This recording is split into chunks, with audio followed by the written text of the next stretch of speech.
And I was like, this is sort of what I'm going to do. But I will say one of the things that um, I've really enjoyed as a little side thing, it's not necessarily part of my business, but um, some of my family members started messaging me saying, well, I have an old quilt that grandma made, but it's sort of falling apart. My aunt messaged me and said, I asked my quilting friend and she said that it's unfixable.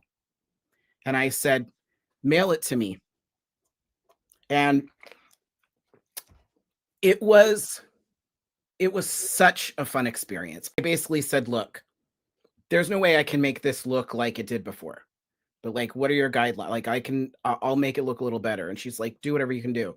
So it was like hand embroidered pictures, blocks of hand embroidered pictures on what looked like muslin with like pink sashing. And some of it was just torn, like huge tears, like pieces coming off. And so what I did was I took some interfacing and I sort of shoved it inside where there was a tear and cut little pieces of muslin, sort of ironed it on.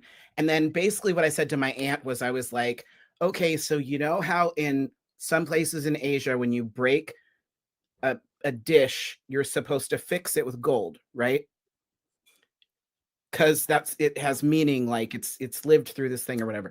And I was like, this is sort of what I'm gonna do. Hope you're okay with it. So basically I took the muslin colored thread and I just did like zigzag stitches on just right on top of where the embroidery was. And then I just sort of ironed and laid some new sashing on and like long armed it, put new backing on, put some new batting in it.